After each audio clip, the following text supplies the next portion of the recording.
Hello friends, welcome to SSC crackers और इस channel पे आपका स्वागत है।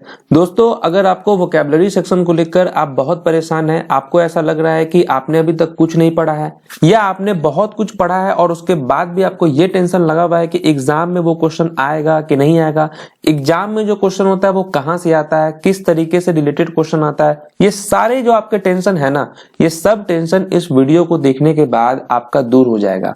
95% तो डेफिनेटली आपका दूर हो जाएगा और आप बहुत इजी वे में और कम समय देते हुए आप अच्छा स्कोर करेंगे।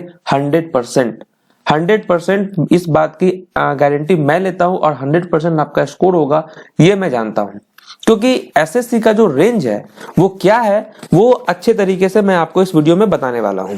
तो अभी तक आप इस चैनल को सब्सक्राइब नहीं किए हैं तो सब्सक्राइब नाउ और साथ में बेल आइकन दबाना नहीं भूलें, ताकि कोई भी इस चैनल पे इंपॉर्टेंट वीडियोस आए तो सबसे पहले आपको मिले। तो आज मैं आपके साथ बात करने वाला हूं वोकैबुलरी सेक्शन के लिए और इसको स्टार्ट करते हैं हम लोग इस सेशन को। ठीक है, देखिए आपको कुछ दिखाते हैं। एसएससी सीजीएल टीयर 1 और टीयर 2 का जो एग्जाम होता है, इसमें आप जानते हैं कि ये वोकैबुलरी सेक्शन से क्वेश्चन आता है। वन वर्ड सब्स्टिट्यूशन से आपको 14 से 15 क्वेश्चन, आप ये मत सोचिए कि 14 क्वेश्चन 15 क्वेश्चन नहीं आता है। टीयर 1 में आपके 2 या 3 क्वेश्चन होते हैं और टीयर 2 में आपके 10 से 12 तक के क्वेश्चन आपको आते हैं। यानी टोटल क्वेश्चन जो टीयर 1 और टीयर 2 में जो वेटेज है, मैंने उसको यहाँ पर आपके साथ डिस्कस किया है। ठीक है, तो वही मैंने लिखा है 14 और 15 क्वेश्चन। ठीक है, सिनोनिम्स का बात किया जाए तो 4 से 5 क्वेश्चन, क्योंकि टीयर 2 में 2-3 क्वेश्चन आते हैं और टीयर 1 में जो है आपको 2 क्वेश्चन आते हैं, तो इस हिसाब से मिनिमम 4 और मैक्सिमम 5 क्वेश्चंस आते हैं आपके। Antonyms 4 to 5, idioms and phrases आपके 12 से 14 क्वेश्चन आते हैं। तो यानी कि अगर टोटल वेटेज की बात किया जाए तो वोकैबुलरी सेक्शन से 34 से लेकर 39 क्वेश्चन जो है आपके, और उतना ही मार्क्स, क्योंकि आप जानते हैं कि एक क्वेश्चन के लिए आपको 1 मार्क्स मिलते हैं टीयर 2 में, और टीयर 2 में और टीयर 1 में जो है एक क्वेश्चन के लिए 2 मार्क्स मिलते हैं। तो अराउंड आपके 40 मार्क्स तक के जो क्वेश्चन होते हैं, आपको 250 में से 40 मार्क्स जो नंबर है वो आपके सिर्फ और सिर्फ वोकैबुलरी सेक्शन से आता है। इसलिए वोकैबुलरी सेक्शन बहुत ज्यादा वेटेज रखता है और इंपॉर्टेंट है। और वोकैबुलरी सेक्शन ऐसा चीज है जो कि आपको बहुत लोगों से या तो आगे करेगा या बहुत लोगों से आपको पीछे करेगा। इस बात की इंपॉर्टेंस को भी आप समझिए, क्योंकि जो लोग बहुत अच्छा प्रैक्टिस करते हैं उनका अगर आप स्कोर देखें तो उनका जो वोकैबुलरी 40 मार्क्स का होगा तो उसमें से वो 35 के अराउंड स्कोर करते हैं, और एवरेज स्टूडेंट जो है वो 20 और 30 के बीच में उनका स्कोर रहता है, जिसकी वजह से 10-15 मार्क्स वो यहाँ पीछे हो जाते हैं। और अगर वोकैबुलरी सेक्शन अच्छा नहीं होने की वजह से cloze test, fill in the blanks, ये सारे जो क्वेश्चन होते हैं वहां पे भी उनसे बहुत ज्यादा एरर होता है। तो ये सब चीज जो है आपको क्या सोर्स होना चाहिए इस वीडियो में मैं आपको बताऊंगा। ठीक है, तो यहां तक तो आप कोई दिक्कत नहीं, आप समझ गए। अब बात करते हैं कि सबसे पहले तो सोर्स की बात करते हैं। देखिए बहुत सारे स्टूडेंट्स ऐसे होते हैं कि वो क्या करते हैं, वोकैबुलरी सेक्शन पे एक वोकैब का बुक पढ़ रहे हैं, फिर कोई नया वोकैब का बुक ले आए, किसी अदर पब्लिकेशन से पढ़ रहे हैं। तो मैं उनसे पूछता हूं कि आप ऐसा क्यों करते हैं?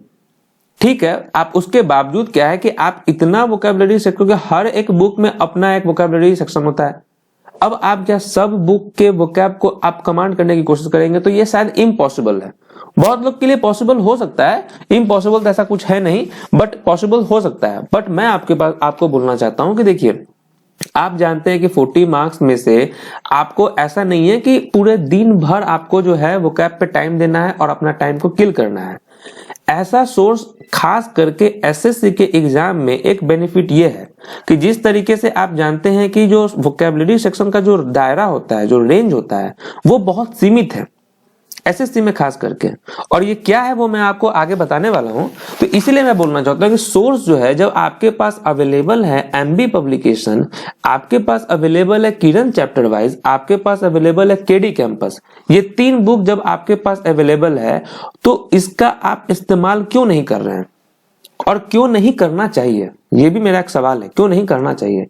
क्योंकि इसी में जो क्वेश्चन होता है, अब देखिए पढ़ने का तरीका क्या है, वो आप लोग कैसे पढ़ते हैं, जनरली जो मोस्टली बच्चा होता है वो कैसे पढ़ता है, और जो सिलेक्टेड, जो जिनको सिलेक्शन चाहिए वो कैसे पढ़ते हैं, उन दोनों के डिफरेंस को मैं आपको अभी बताऊंगा।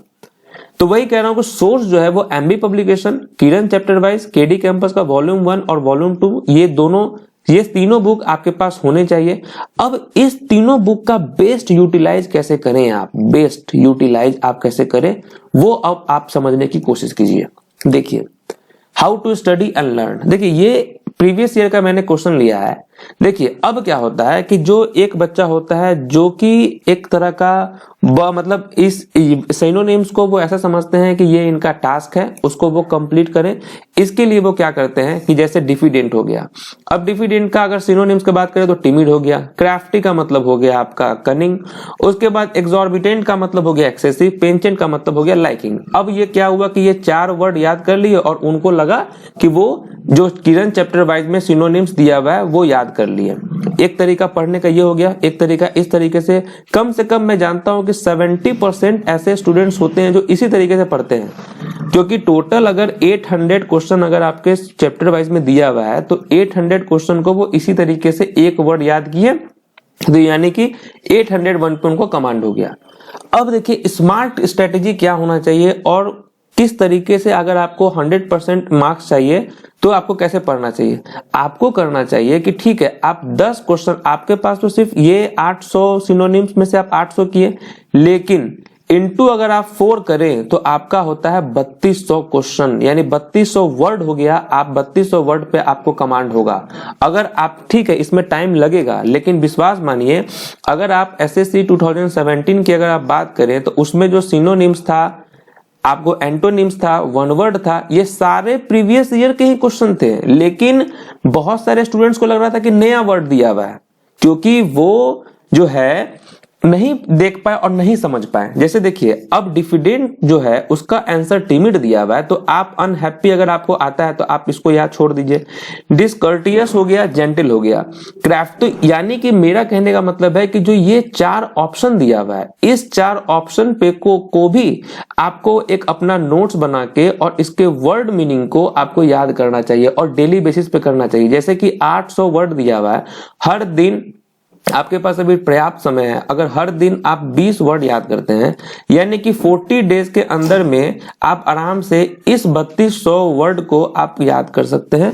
अब आप सोचिए कि ये 3200 आपके हो गए, आपके 1000 क्वेश्चन आपके वन वर्ड सब्स्टिट्यूशन के हो गए, उसमें फिर आपको 4 से करें, यानी ये हो गया आपका 4000। यहां से भी आप 20 डेली याद करें, यानी टोटल आप 3 से 4 महीना के अंदर में 3 to 4 मंथ के अंदर में आप इतने सारे वर्ड्स पे आप कमांड कर सकते हैं।